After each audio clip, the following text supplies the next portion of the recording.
Stick around to find out how Active Directory is related to a day that occurred almost 421 years ago, and how we can use PowerShell to extract and manipulate the values associated with it.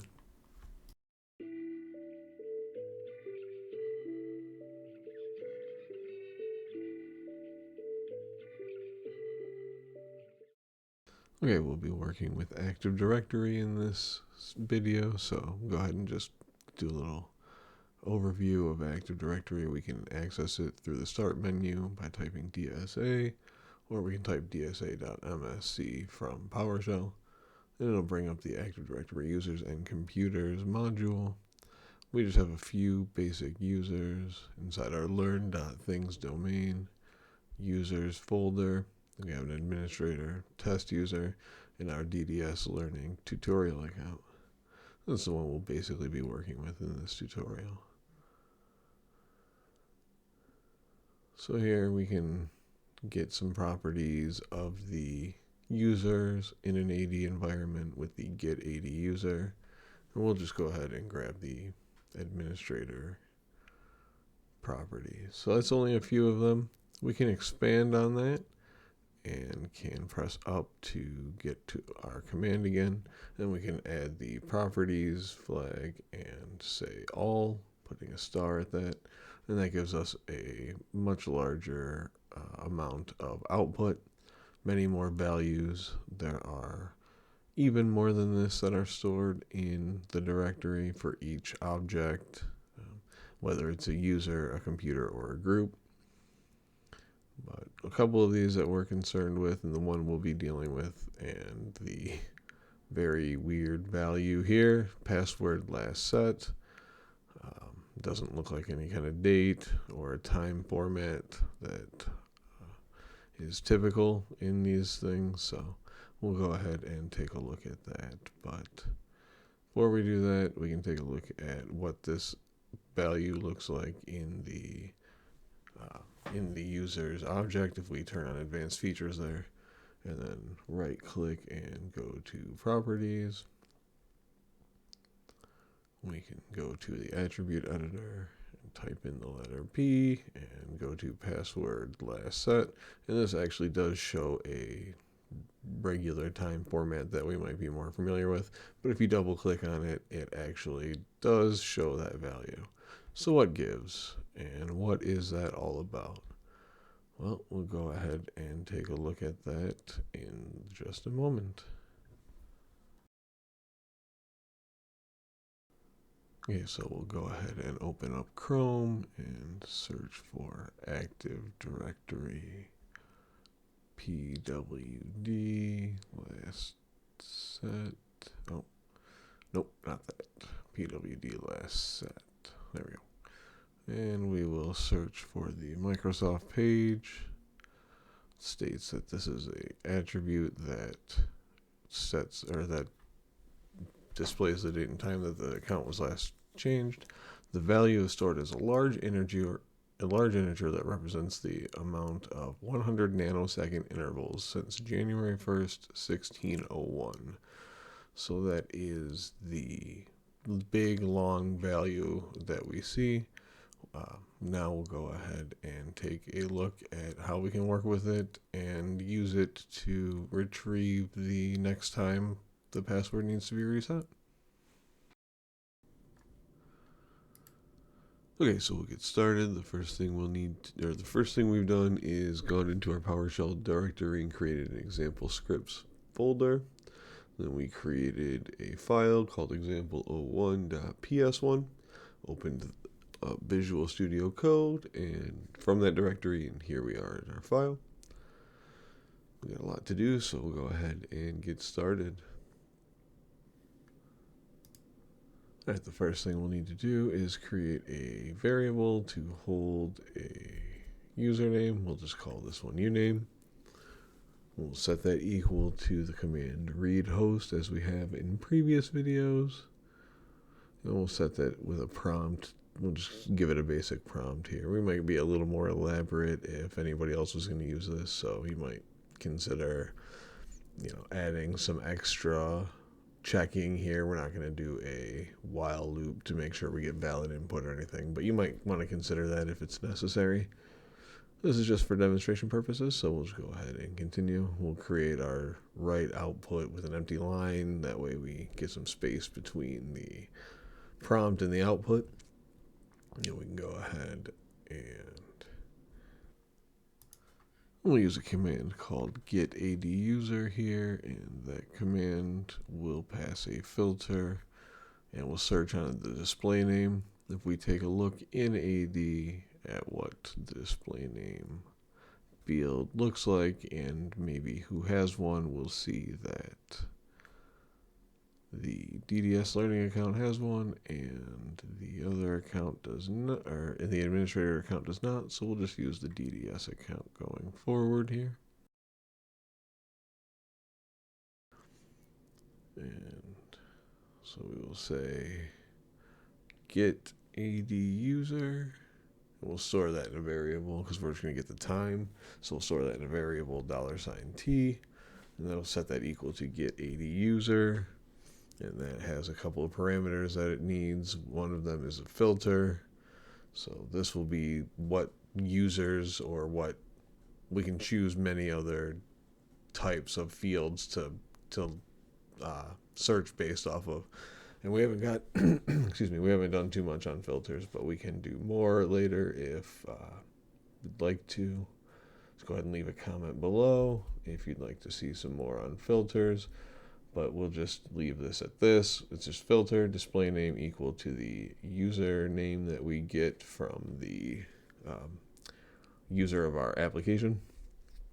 And then we'll select all the properties, and we want to grab the password last set value. So if we save this and run, we can go ahead and output the password last set value. It should be that long string of numbers that's returned. And if we run our code and say that we want to use the DDS Learning user, we get our insanely long digit, our integer string stating that we have 100 nanosecond intervals from January 1st, 1601. So now that we know we're getting the value the correct way, we need to go ahead and convert it somehow. And Microsoft has created a function that will allow us to do that. We can just pass this value to that function, and we'll create another variable called readable time, and that will be equal to the output from this command, w32tm.exe space /ntte, and we just pass it the value that was in the variable for password last set, or for $T. Then save it, and we'll output readable time, and we will see after we select our username that this is in a much more readable format. It gives us the time of day and the date that this was changed last. Okay, one of the things we want to do is make it to where we don't need to enter this username every single time that we want to test our script. So we'll take a look at just having that hard-coded while we test the rest of our script, so we can make it a little easier on ourselves. So to go ahead and do that, we will take a look at the filter here, and we'll replace the filter with the identity parameter, and that will take a string. We don't want to pass a variable, so we'll just go ahead and comment this out for now, and we'll pass the identity, DDS Learning. We should get the same output here after we save, and that's exactly what happens. So we know everything is working as it should, and we don't need to add the new user every single time. So one thing we want to do is remove everything to the side of the hyphen, to the left side, and then we want to kind of get that space out of there as well. So to do that, we need to get the index of the hyphen, and to do that, we'll save that into a variable called pos, P-O-S, and we will set that equal to readable time and the method index of, and we'll put in our hyphen. So that'll give us an integer that is the value of the where the hyphen is. So if we ran it, it would give us probably, I think, 10, 9 or 10 is the index of, or no, that one's going to be longer. That's right. It'll be like 30 characters because there's that many to the left of the hyphen. But so it'll give us that index, and we'll take that index and we will pass it into the substring because we want to take a substring, and we'll save that in clean string. So we'll say position +2, and we'll take everything over from there, and then we can kind of we can save that all into a nice output variable here, and that can be, we'll insert. We'll use the insert method. So here we use index of, substring, and insert. And we'll insert at the 11th position. We'll insert the string inside of these quotations, which will just be at and then a space. So we can go ahead and output. We can just print out nice output and see what we get, make sure it's what we expect. And it is everything to the one side of the hyphen. And we've blocked out everything else, and then we also put in our string at as well there. So if we wanted to make a message for our user of our script or our application here, we could say something to the effect of, we'd use a write output, and we would say this password was last changed on, or something to that effect. So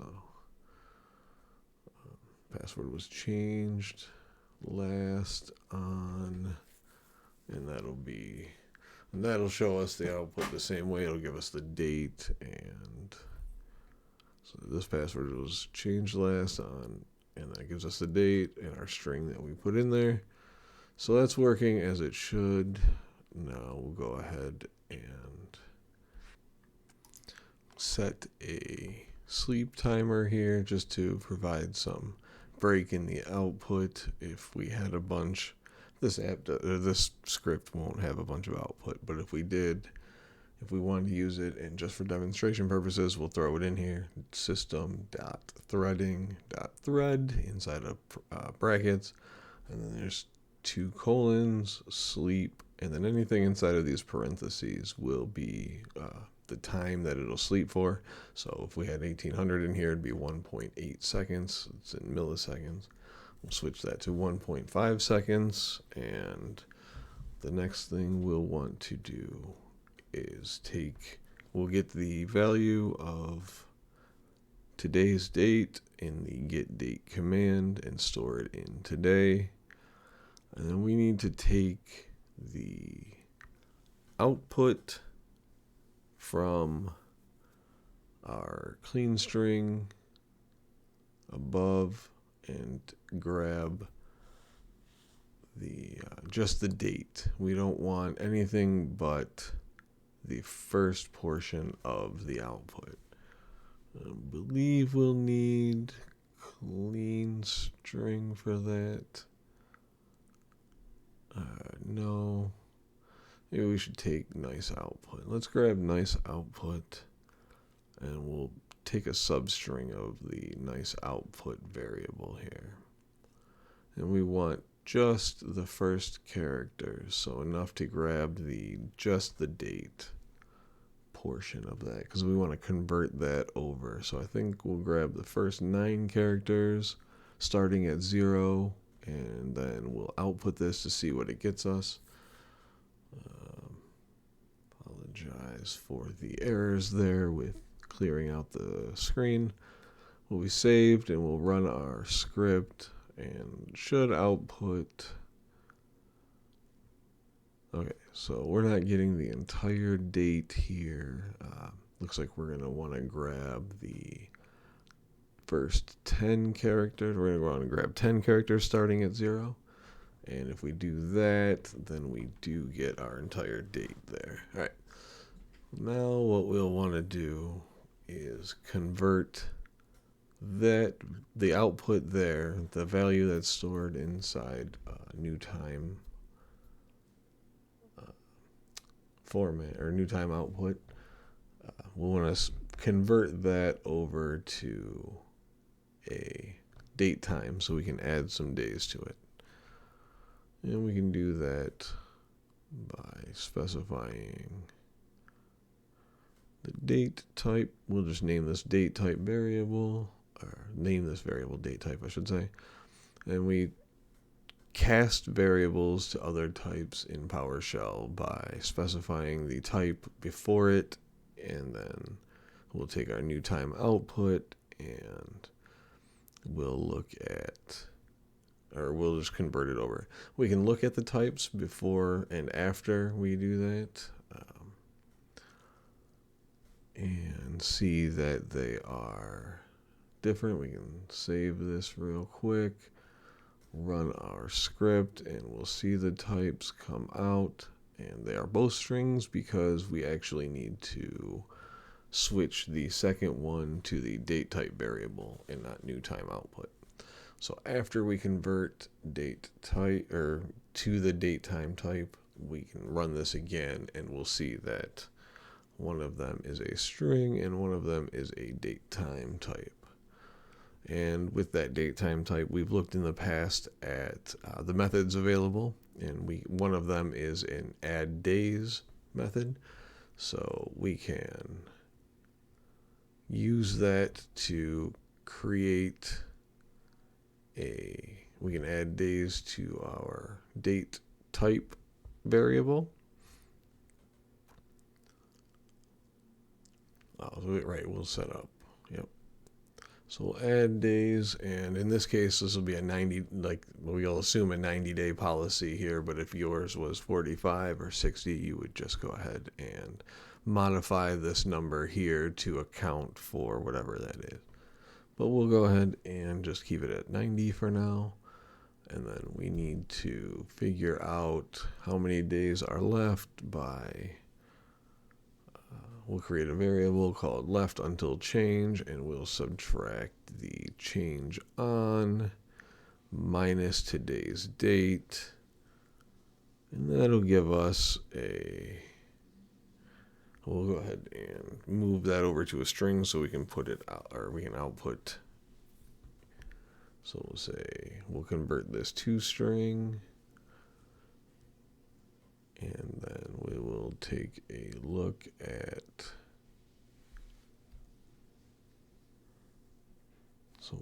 we'll create one more called days left. And we'll say toString. And we'll grab the first two characters. Starting at 0, we'll grab 2 characters. And this will count for the amount of days left to change. It should always be a 2-digit number. So if we grab that, we should get what we need, and we can get the days left. Just output that. It should be somewhere in the neighborhood of, if we have 90 days left and it was changed on the 26th, we should get somewhere in the neighborhood of 70-something days, I would say, left from this point on until it needs to be changed. That would be what we would expect to see. So we'll save this and run it. Save the screen here. Run, and then it'll do the rest of it, and we get a 76 on the bottom. We did not remove the output from the get type commands, so those still came out as well. We'll clean that up, and we do get the amount of days left as expected, so we might be able to add that to the output and say that, let the agent know, or the person who's using our app or script know that the person has so many days left. So we might just use that variable the same way we used the one up above, and just write output that there are so many days left until the password needs to be reset.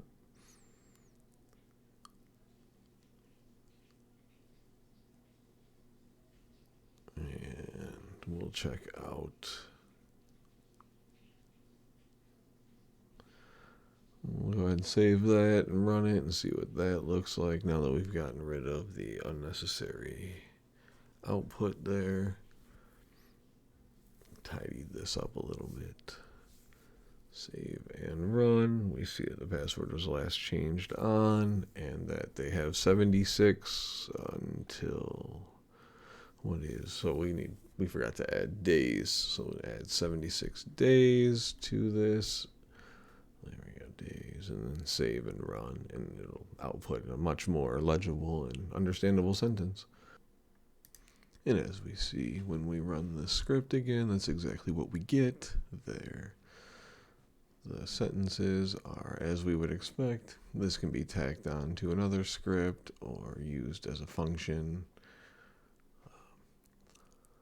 In this video, we have gone over the uses of user input. We pass them through native PowerShell functions like getAdUser. We've selected particular output and manipulated that output by passing it through the pipeline and other variables. We used methods like index of and got the index of the hyphen in there, pulled out our substring, all kinds of different methods and substrings in this, converted from a string to date time, took a look at what that was all about, inserted into our string. So all kinds of useful tips and things that we've gone over in this video. If you found it useful and helpful, please consider giving it a like. If you'd like to see more of the videos that we are coming out with, we'll be trying to create at least a video a week for the next couple months. So go ahead and consider subscribing, and thanks for watching.